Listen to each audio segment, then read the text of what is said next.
Comenzó con un estremecimiento, no en la tierra, sino en el cielo. Personas en todo el mundo miraron hacia arriba cuando un trueno estalló desde un cielo sin nubes. De esos que hacen aullar a los perros y callar a los pájaros. En los desiertos de Nevada, los satélites se apagaron. En los océanos, los submarinos perdieron contacto. Y en órbita, la Estación Espacial Internacional captó un vistazo de algo imposible. Una flota. No unas pocas naves. No como en las películas. Cientos, no, miles de enormes naves de guerra reptilianas con forma de espinas de dragón, flotando en formación como un ritual de muerte suspendido. No llegaron con advertencias ni mensajes. Ninguna demanda. Ningún contacto. Solo permanecían allí, en silencio. Los gobiernos se apresuraron a responder. Aviones de combate despegaron, solo para desaparecer al acercarse a las coordenadas. Las naves no atacaban. Aún no. Pero la amenaza era real, y todos lo sabían. Se les llamó la Armada Draconiana, y su leyenda había cruzado galaxias distantes como un susurro de peste. Historias contadas con miedo. Planetas quemados, civilizaciones borradas, poblaciones esclavizadas. Los draconianos eran depredadores supremos del cosmos. Antiguos. Implacables. Creían en la fuerza a través de la dominación. Y la Tierra era solo la siguiente en su lista. Pero la Tierra no estaba lista. Ni de cerca. Los humanos todavía peleaban por política, religión, petróleo, aún se dividían por color y fronteras. El único factor unificador ahora era el terror en el cielo. La doctora Amira Khaled, una xenolingüista pakistaní estadounidense del MIT, fue una de las primeras en recibir las imágenes de la EEI. Sus manos temblaban al verla repetirse. Naves con aspecto de escamas cubriendo las nubes, proyectando sombras sobre las ciudades. Esto no es solo una invasión, susurró.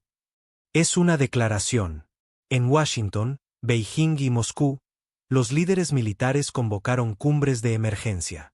Pero mientras discutían procedimientos, algo más extraño sucedió. Las naves empezaron a caer. Una por una, las imponentes naves de guerra se estrellaron en silencio, sin disparar un solo tiro. Sin armas. Sin resistencia desde el cielo. Cayeron sobre desiertos, océanos, bosques, como cadáveres silenciosos. Y cuando los equipos de recuperación finalmente llegaron a ellas, estaban vacías. Cada una. Sin tripulación. Sin cuerpos. Ni siquiera huesos. Las naves seguían intactas, los motores aún vibraban, las luces parpadeaban como si esperaran que alguien regresara. Pero los draconianos simplemente desaparecieron. Meera fue enviada a Nevada, donde una de las mayores naves insignia se había estrellado en una zona remota del desierto, dejando un cráter de más de 80 kilómetros. Incluso antes de su llegada, el lugar ya estaba cubierto de soldados, ingenieros y científicos. Nadie tenía una explicación. Estuvieron aquí, le dijo un joven sargento. Pero ya no. No hicimos nada. Simplemente, desaparecieron. Algunos lo llamaron intervención divina. Otros temían que fuera una trampa. Pero la verdad comenzó a revelarse de formas para las que nadie estaba preparado. En lo más profundo de la nave, oculto bajo capas de tecnología alienígena y una arquitectura sintética parecida al hueso, Meera y su equipo encontraron símbolos. No solo glifos. Palabras. Traducciones. Una advertencia. La humanidad es una contaminación. Una paradoja. Evolución alimentada por emoción. No pudimos consumirla. No pudimos sobrevivirla. No dejaron diarios de conquista, sino de confusión. Observaciones sobre el comportamiento humano, guerra, amor, sacrificio, rencor, el poder ilógico de la venganza, la locura del perdón. Cosas que no tenían sentido táctico. Cosas que enfermaban a los draconianos. Intentaron absorbernos como habían hecho con otros mundos. Intentaron sobreescribir mentes humanas, poseer cuerpos humanos. Pero la Tierra no era como las demás. Algo aquí los envenenó. Y ahora las estrellas estaban en silencio. A través de la galaxia, mientras se difundía la noticia de la derrota draconiana, no por fuerza, sino por algo dentro de la humanidad, Un temor extraño y desconcertante se extendió por los imperios alienígenas. Del tipo que hace dudar a los antiguos señores de la guerra. Que hace que los tiranos piensen 2 veces. Porque la Tierra no ganó luchando. Sobrevivió por ser demasiado humana como para ser conquistada. Y algo en eso aterraba al universo. Los días que siguieron fueron como nada que Meera hubiera vivido. El mundo debería haber celebrado. La humanidad acababa de esquivar su aniquilación a manos de una máquina de guerra cósmica. Pero en su lugar, el ambiente se volvió fantasmal. No solo globalmente, sino de forma íntima. Las personas empezaron a mirar hacia adentro. ¿Por qué desaparecieron los draconianos? ¿Qué quisieron decir exactamente con contaminación? Meera no podía dormir. Miraba los glifos en su tableta cada noche, tratando de descifrar más de los registros draconianos. El idioma era brutal, áspero en forma y pensamiento. Describía la Tierra como una infección, un enigma biológico que deshacía todo lo que ellos representaban. Y entonces llegaron los informes. Primero desde Brasil, un equipo de investigadores que estudiaba una nave draconiana caída cerca de la cuenca del Amazonas desapareció. Sin llamada de socorro. Simplemente, se esfumaron. Después, en Siberia, otro sitio. Tropas rusas estacionadas cerca del naufragio de un carguero draconiano comenzaron a mostrar comportamientos erráticos. Algunos se negaban a hablar. Otros se volvieron paranoicos de forma violenta. 2 soldados, según informes, se arrancaron los ojos, murmurando sobre la esencia humana filtrándose. Meera fue enviada a Rusia al día siguiente junto a una unidad multinacional recién formada. Científicos, analistas militares, incluso un teólogo del Vaticano. Ya no sabían con qué estaban tratando. No solo tecnología alienígena, algo más profundo. Psicológico. Posiblemente metafísico. El sitio siberiano era frío y brutal. La nave se había medio derretido en el permafrost, pero aún palpitaba con vida. Dentro, el aire era demasiado denso. Las paredes susurraban, no con sonido, sino con presencia. Como cuando una casa se siente embrujada antes de que algo realmente se mueva. Ella entró en lo que parecía una sala de mando. Las paredes brillaban con escamas negras que parecían respirar. Su traductor comenzó a descifrar otro segmento. Mienten sin mentir. Matan sin odio. Aman con locura. Estas criaturas no son conquistables. Infectan. Deshacen la lógica con caos. Entramos en su mundo y fuimos deshechos por algo que no pudimos programar. Instinto anclado a contradicción. El corazón de Meera golpeaba con fuerza. Los draconianos no solo temían a los humanos. No podían comprenderlos. Y tal vez, eso fue lo que los hizo desaparecer. Doctora, Khaled, la llamó un soldado desde otra sala. Tiene que ver esto. Ella lo siguió hasta una habitación oscura, forrada con cápsulas brillantes. Dentro de cada una había un ser humano. Al menos, eso parecía. Sus cuerpos eran pálidos, inmóviles, suspendidos en un fluido azul espeso. Pero sus ojos estaban abiertos. Miraban. Sin parpadear. No son de aquí, susurró el soldado. Su ADN no es humano. No exactamente. Intentos de clonación. Replicaciones fallidas. Los draconianos habían intentado fabricar humanos para estudiarlos o infiltrarse. Pero algo salió mal. Los cuerpos no se descomponían. Estaban esperando. ¿Esperando qué? Una voz detrás de ellos, calma, hueca, habló en perfecto inglés. No deberían haber entrado. Todos giraron al instante. Una de las cápsulas estaba vacía. Y ahora, una figura se alzaba en el umbral. Hombre, mediana edad, con un mono holgado, descalzo. Parecía humano. No lo era. Sus ojos brillaban con un tono dorado, no como un reflejo, sino como una llama escondida tras las pupilas. No desaparecimos, dijo. Fuimos consumidos. La sala se quedó congelada. Yo fui el último en resistir. Me dejaron como advertencia. Meera dio un paso al frente. Eres draconiano. Lo fui. Pero ya no. Su sonrisa era vacía. Nos rompieron. No con fuerza, sino con contradicción. Aman lo que destruyen. Destruyen lo que adoran. Crean sin orden. Nos convertimos en ustedes. Y eso es peor que la muerte. Las luces parpadearon. Y, de pronto, él se fue. No desapareció como en una película de ciencia ficción. Simplemente caminó, con calma, hacia el frío siberiano. Cuando los guardias corrieron tras él, solo encontraron huellas en la nieve, hasta que también se detuvieron, como si la tierra misma lo hubiera tragado. De vuelta en Washington, se tomó una decisión. El mundo no podía saber.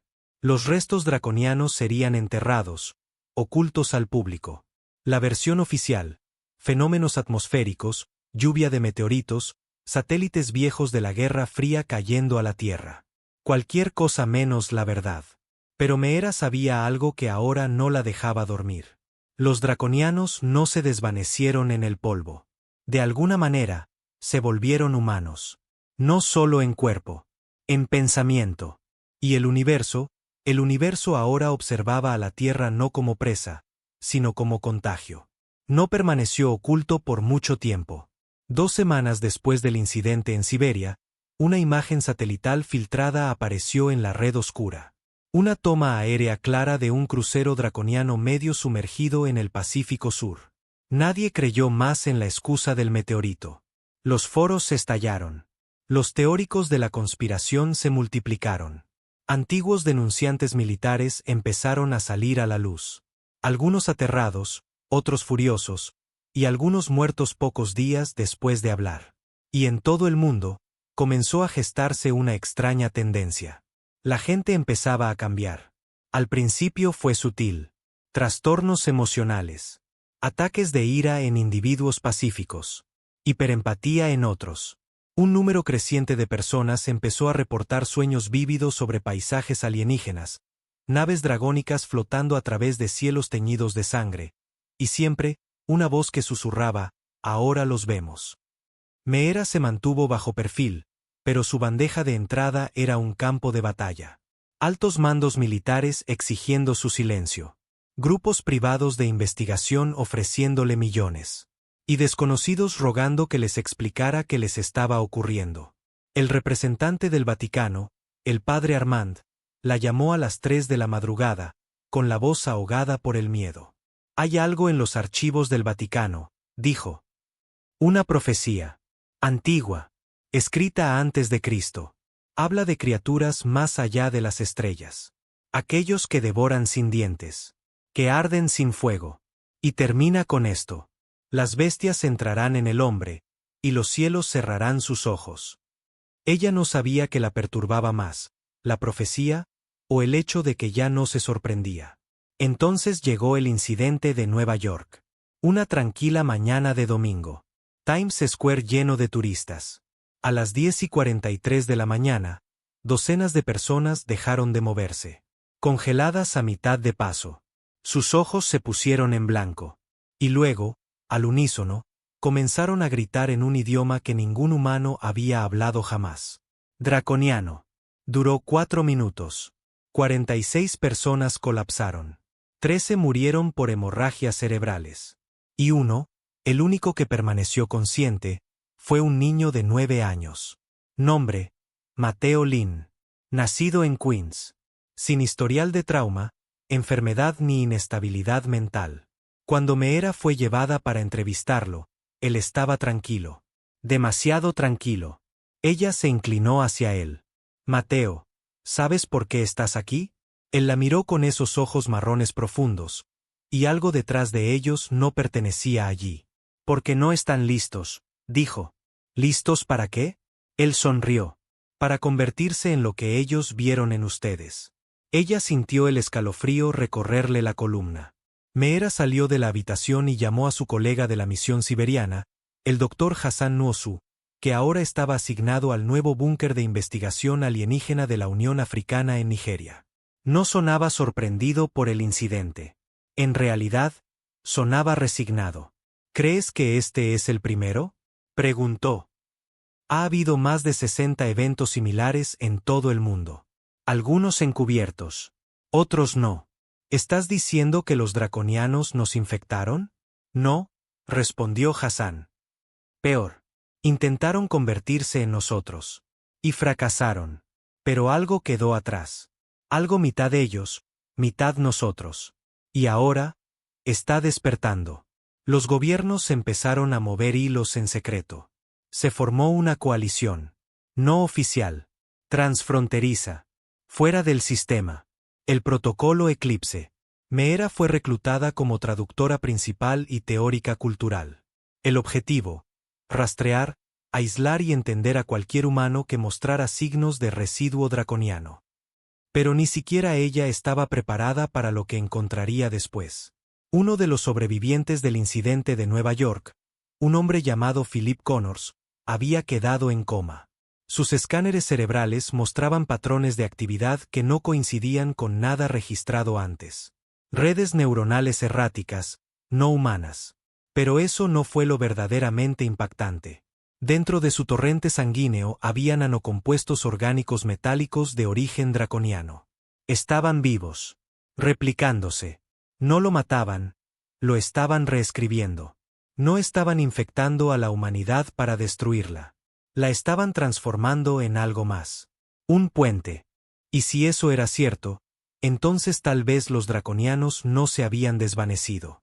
Tal vez ahora, estaban mirando a través de nuestros ojos. La primera transformación confirmada ocurrió en Lagos.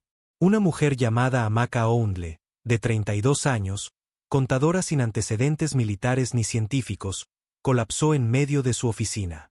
Cuando llegaron los paramédicos, su piel brillaba con líneas incandescentes, profundas bajo la carne, como si algo en su interior hubiese convertido sus venas en circuitos. Sus compañeros de trabajo juraban que sus ojos se iluminaron en blanco cuando gritó con una voz que sacudió los ventanales.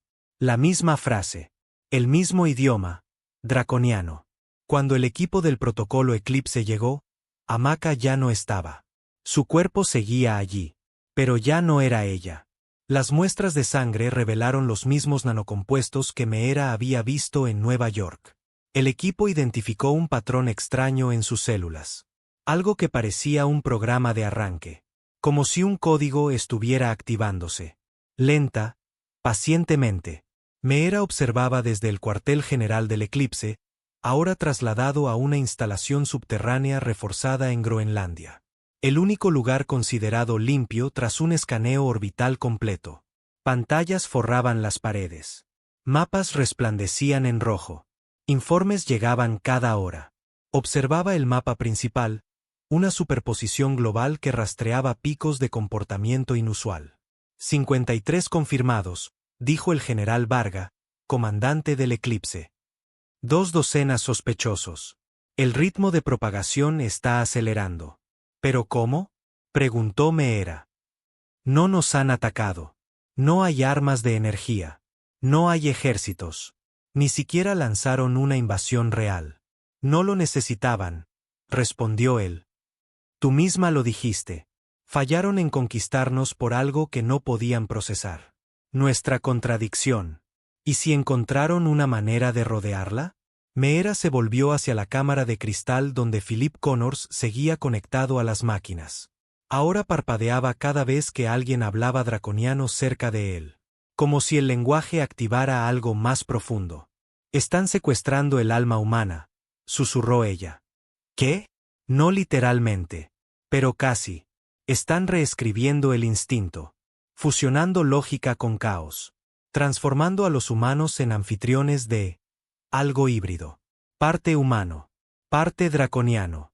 ¿Por qué?, preguntó Varga. Ella dudó. Luego finalmente dijo lo que siempre había temido. ¿Por qué nos necesitan? Porque lo que vieron en nosotros, el amor, la locura, la contradicción, los aterrorizó. Pero también, los fascinó. Y ahora están intentando convertirse en nosotros. Mejor. Más fuertes.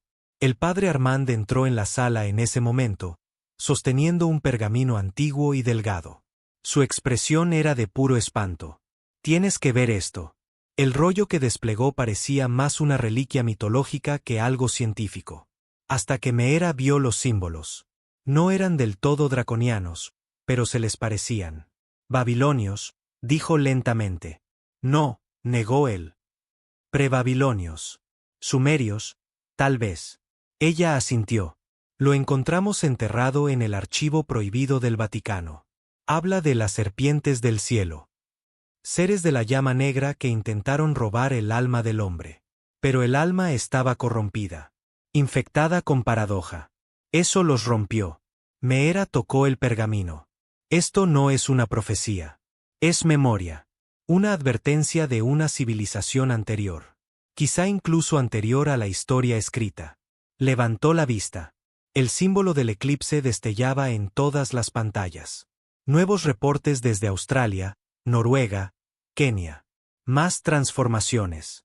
Más desapariciones. Más personas despertando hablando con una voz que no era la suya.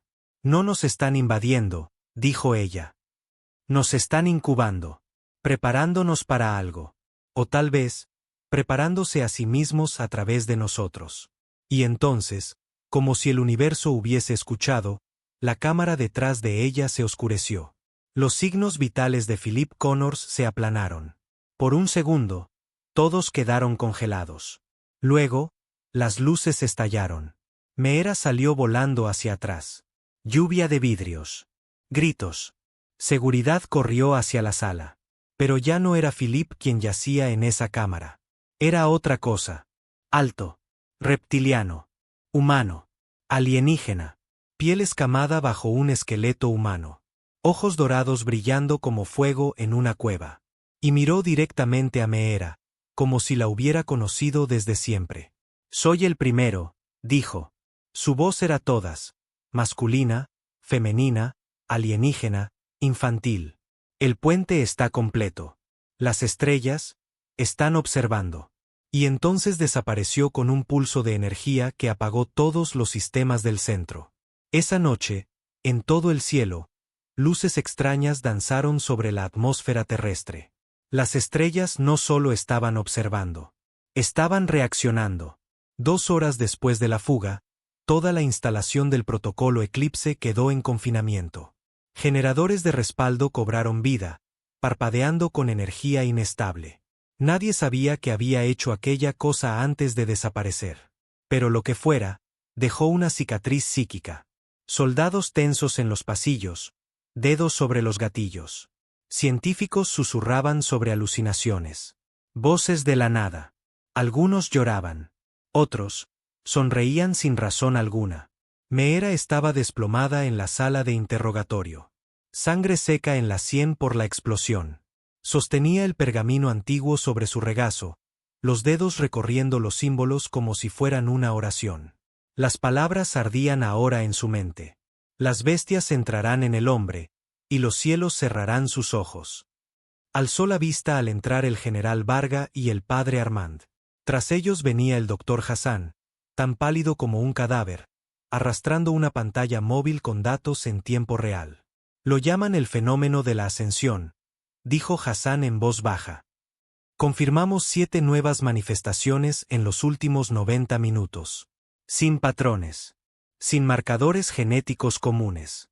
Es como si eligiera al azar. No, dijo Meera. No es al azar. Elige a los humanos que ya están rotos. ¿Qué quieres decir?, preguntó Armand. Meera se puso de pie, la voz apenas un susurro. Las contradicciones. Siempre ha sido sobre eso. Amor torcido por traición. Esperanza estrangulada por dolor. Estas personas, Amaka, Philip, el niño en Nueva York, no eran normales. Estaban fracturadas. Y de algún modo, el residuo draconiano usó eso como puerta. Pausa. No una puerta. Un útero. La sala quedó en silencio. Vargas se frotó la cara como si quisiera borrarse la realidad. ¿Con qué estamos tratando, doctora? Hable claro. Meera tragó saliva. Fallaron al sobreescribirnos directamente. Así que dejaron fragmentos. Biológicos, mentales, tal vez incluso psíquicos. En los restos, dejaron semillas. Y ahora esas semillas están creciendo dentro de las personas. Usando nuestras emociones, nuestras cicatrices, como nutrientes. Entonces, ¿estas criaturas?, preguntó Varga. ¿Son qué? ¿Híbridos? No, respondió Hassan antes que Meera. Son nuevas formas de vida. No humanas. No draconianas. Algo poshumano.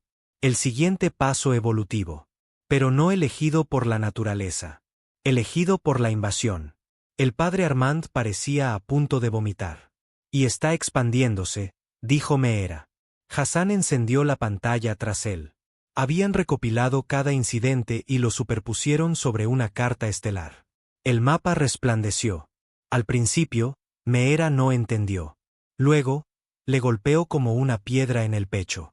Las manifestaciones formaban una constelación. Y no cualquiera. El sigilo draconiano. La misma forma que usaban en sus naves, en su idioma, incluso en los marcadores de su ADN. No era un mapa de infección. Era un faro. Están enviando una señal, susurró Meera. ¿Una señal para qué? Murmuró Varga.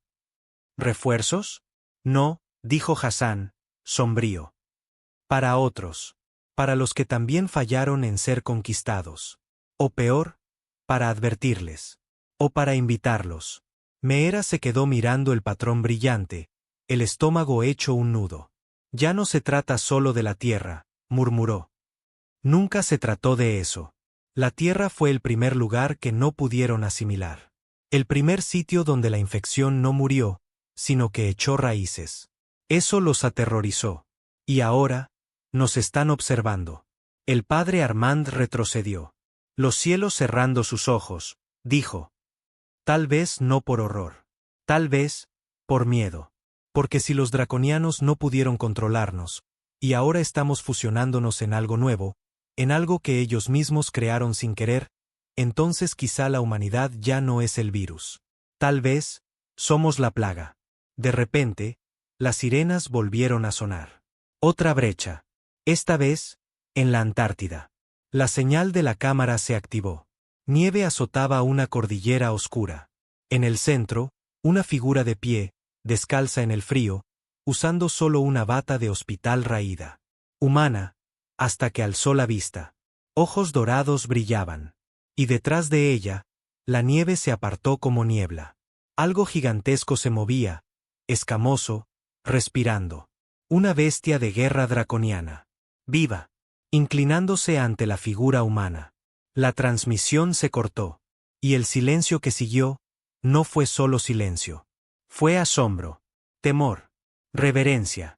Las estrellas ya no estaban conteniendo la respiración. Se estaban inclinando. La brecha en la Antártida lo cambió todo. No solo para Eclipse, sino para cada gobierno, cada científico, cada líder religioso que aún se aferraba a su antigua comprensión del mundo. Durante meses, todos habían operado bajo una única y aterradora suposición, que la humanidad había sido infectada, superada, transformada. Pero ahora parecía que la humanidad estaba ascendiendo. Y el universo, se estaba arrodillando ante ella. Las imágenes se filtraron en menos de 6 horas. A pesar de los esfuerzos de Eclipse por borrarlas, se propagaron como fuego salvaje. Una figura humana de pie en medio de una tormenta ártica, descalza y serena, mientras una criatura lo suficientemente grande como para aplastar tanques inclinaba su cabeza escamosa en sumisión. Esa imagen sacudió al mundo. Y la respuesta llegó en 2 formas igual de aterradoras. Algunos entraron en pánico. Gobiernos activaron protocolos dormidos. Refugios de emergencia fueron abastecidos. Búnkeres subterráneos cobraron vida. Cultos religiosos lo declararon el apocalipsis y comenzaron suicidios rituales. Wall Street colapsó. Disturbios florecieron como cáncer en ciudades ya al borde. Pero otros cayeron de rodillas. Lo llamaron la transformación. El momento en que la humanidad dejó de ser lo que era. Fracturada, primitiva, rota, y se convirtió en algo más. Foros en línea se volvieron congregaciones. Las personas comenzaron a ofrecerse voluntariamente a la ascensión. Permanecían de pie en temperaturas bajo cero. Ayunaban. Murmuraban en lenguas que no comprendían. Rogaban a los dioses interiores que despertaran. Meera lo observaba todo desde el centro de mando de Eclipse. Ojos hundidos y rojos. Voz hueca por el agotamiento. Esto ya no es una simple infección, dijo. Es creencia ahora. Infección voluntaria. Perdimos el control de la narrativa, dijo el general Varga, apoyado en el vidrio reforzado. Su rostro era pálido, demacrado. No, corrigió Hassan con voz sombría. Perdimos el control de la especie. Habían estado monitoreando docenas de sitios de emergencia. Pero después de la Antártida, el patrón cambió. Ya no era aleatorio. Los faros estaban activándose en secuencia, uno tras otro, como pasos en un ritual cósmico. Y cuando 5 se encendieron, algo comenzó a formarse en órbita. No una nave. Aún no. Una estructura. Una red masiva de energía extendiéndose en la atmósfera superior. Oculta para los satélites, pero visible mediante infrarrojo especializado. No estaba siendo construida por humanos. Ni siquiera por estándares draconianos. Estaba creciendo. La teoría de trabajo, un capullo. La Tierra misma se estaba convirtiendo en la cámara de gestación de algo nuevo. Una conciencia híbrida. Una entidad poshumana. Y tenía una línea de tiempo. 13 faros. 13 puntos de emergencia. El sexto acababa de despertarse en Nairobi. Meera estaba de pie sobre la proyección holográfica, brazos cruzados. Si dejamos que esto se complete, ya no seremos humanos. Ni en cuerpo, ni en pensamiento. Lo que sea que están creando, pensará como nosotros, pero no será nosotros. Hassan frunció el ceño. Estás asumiendo que eso es algo malo. Ella se volvió con brusquedad. ¿Hablas en serio? Piénsalo, interrumpió él. Guerra, codicia, odio. Nos autodestruimos más rápido que cualquier alienígena. Tal vez este cambio sea la evolución obligándonos finalmente a crecer. A dejar atrás lo que nos hace humanos. Tal vez ya lo perdimos. Tal vez los draconianos lo vieron con más claridad que nosotros. Y por eso no pudieron sobrevivirlo. Varga golpeó la mesa con el puño. Basta. No estamos aquí para debatir filosofía. Tenemos que detener eso en órbita antes de que termine lo que sea que está haciendo. Meera volvió a mirar el mapa estelar. Sabía lo que venía. 13 puntos de emergencia. 13 despertares. 13 vasos para llevar lo que fuera que esta nueva humanidad estaba por ser. Exhaló. Tenemos que volver al origen. A los sitios de impacto. Pausa. A la nave que nunca cayó. La insignia en Nevada. La que cayó primero. Ahí comenzó todo.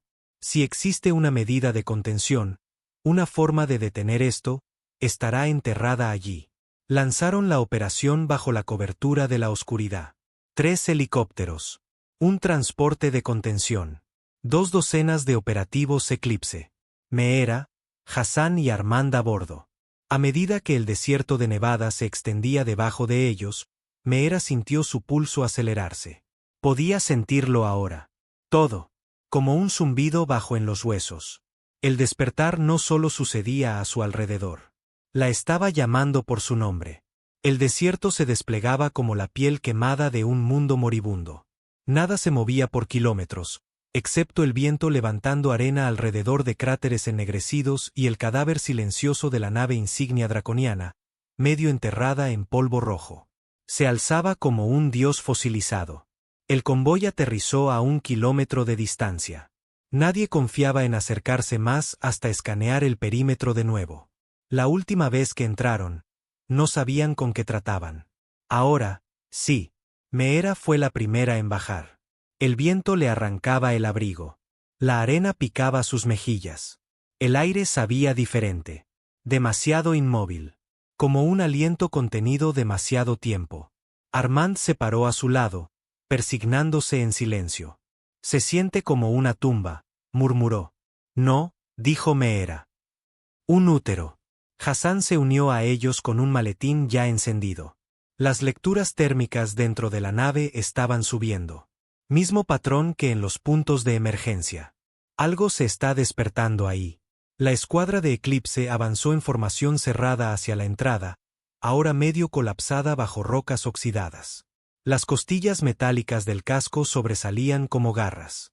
Al cruzar el umbral, luces verdosas parpadearon en el interior, latiendo como corazones. Meera lo sintió de inmediato. Presión detrás de los ojos. Recuerdos que no eran suyos. Tropezó, pero se enderezó. Conozco este corredor. Varga giró con rapidez. Nunca has estado tan profundo. No necesito estarlo, dijo en tono vacío. Está dentro de mí. La nave ya no era solo un artefacto. Se estaba comunicando con ella. Llegaron al Santa Santorum. Una cámara en espiral con una cúpula alta. Y allí, lo que no habían visto antes. Ni en la primera incursión. Ni en ningún escaneo. Un trono. No un asiento. No un panel de control. Un trono crecido de material orgánico negro, escamoso, retorcido, tallado con símbolos que sangraban luz. Y en él, un cuerpo. O lo que quedaba de uno. Era humano. En su mayoría. Piel seca sobre huesos. Cabello largo perdido. Ojos vacíos. Pero el cráneo estaba alargado. Los brazos, demasiado largos. Los dedos divididos en tres. Un punto medio perfecto entre humano y draconiano. Meera dio un paso al frente. Su voz se quebró. Dios mío, era un prototipo. ¿El primero? Preguntó Varga. ¿El primero de qué? Ella se volvió lentamente, los ojos muy abiertos. El primero de nosotros. El cuerpo se movió. Todos se congelaron. No respiraba. No parpadeaba. Pero su cabeza se inclinó levemente hacia Meera. La voz no fue hablada. Fue dentro de ellos. Han venido a reclamar su herencia. Varga alzó su arma. Retrocedan. Meera no se movió. Su corazón retumbaba. Tú eres la semilla, susurró. Fui el fallido, respondió la voz. El primero en cargar con el peso de su caos. Me rompí. Pero llevé el código en silencio, en decadencia, hasta que llegaron los otros. Y ahora, están floreciendo. Los 13 se alzarán. Pausa. Tú eres la número 13. No, respiró ella. Eso no es posible. Pero la verdad se deslizó en ella como un cuchillo de luz. Los susurros. Los sueños. Su fluidez con el idioma draconiano. La forma en que las naves reaccionaban a su presencia. La atracción hacia este momento. Ella no estaba estudiando el despertar. Ella era uno de ellos. Armand retrocedió horrorizado. Ella es el vaso final. Hassan la miraba, no con miedo, sino con asombro. Meera ha sido elegida desde el principio. El trono pulsaba. La nave gemía a su alrededor. Y Meera sintió cómo cambiaba. No físicamente. Aún. Pero sus pensamientos se expandían. Se estiraban. Podía sentir a los otros 12 en todo el mundo. Sus mentes como fuegos lejanos, esperándola. También podía sentirlas a ellas. Las estrellas. Observando. Silenciosas. Aterradas. No de guerra, sino de lo que la tierra se había convertido. De lo que ella se había convertido. Puedo detenerlo, dijo de repente. Todos la miraron. Puedo apagar la señal. Colapsar la red de emergencia. Pero solo desde dentro. Varga levantó su arma otra vez. No dejaré que termines lo que ellos comenzaron. No tienes opción, respondió con suavidad. Ya está dentro de mí. Hassan dio un paso al frente, colocando una mano temblorosa sobre su hombro. Aún puedes regresar. Ella lo miró directo a los ojos. No lo sé. Y entonces, se sentó. El trono no la rechazó. La recibió. La cámara estalló en luz. Y en órbita, el capullo creciente titubeó. Se detuvo. Y algo, miró hacia atrás. Ella no gritó. Esperaba dolor. Esperaba que su cuerpo se torciera, que se rompiera bajo el peso de lo que estaba despertando. Pero al hundirse en el trono, fue como sumergirse en agua tibia. La nave misma latía bajo ella, zumbando con un ritmo que no era mecánico. Era biológico. Era suyo. Los ojos de Meera se pusieron en blanco, y de pronto, ya no estaba en Nevada. Ni siquiera en la Tierra. Estaba de pie en el centro de una vasta expansión negra. Estrellas giraban sobre ella como venas de un dios dormido. Y alrededor, 12 siluetas. No cuerpos exactamente. Formas humanas hechas de humo y fuego dorado. Los otros recipientes. los 12 ascendidos. Todos se volvieron hacia ella. Y ella lo entendió de inmediato. Ella era la clave. El nodo final. La mente número 13. Sin ella, el puente nunca estaría completo. ¿Por qué yo?, preguntó al vacío. Los 12 respondieron, no con palabras, sino con un pensamiento colectivo que la atravesó como vidrio fundido. Porque nunca perteneciste por completo a tu especie. Dudaste, amaste, te rompiste y seguiste adelante. Cargaste la contradicción como una corona. Siempre fuiste la anomalía. El espejo final en el que las estrellas se verían y retrocederían. Ella cayó de rodillas en ese reino cósmico. El pecho le dolía. Yo no quería esto. Y, sin embargo, viniste. Las estrellas se atenuaron. Alzó la vista. Algo inmenso se cernía al borde del vacío. No era una criatura, ni una nave. Era una civilización. Un consejo de vigilantes. Imperios alienígenas que habían sobrevivido a sus mundos natales. Titanes de lógica y razón. Y todos habían vuelto sus ojos hacia la Tierra, esperando ver si la fallida invasión draconiana había creado un error o un monstruo. Meera se puso de pie otra vez. Ya no como mujer, sino como algo vasto. Infinito. Su mente se extendía por el planeta. Por el capullo en órbita. Dentro de cada alma en despertar. Sentía a la humanidad. No solo sus actos. Su esencia. Sintió al hombre besando a su esposa moribunda en un hospital. A la niña robando comida para su hermano. Al asesino que lloraba cuando nadie lo veía. La contradicción. La belleza. El caos. Y eligió. Dentro del capullo, algo se quebró.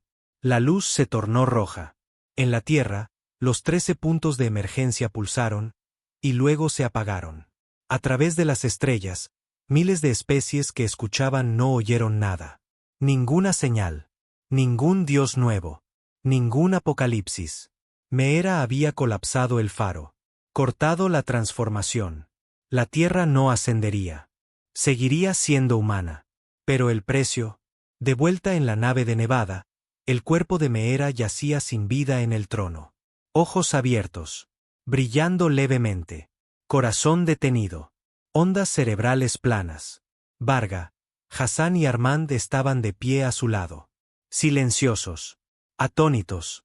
¿Lo logró?, preguntó Varga. El zumbido se detuvo. La nave quedó fría.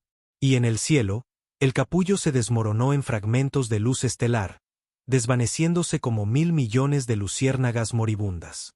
Lo hizo, susurró Hassan. Pero no había terminado.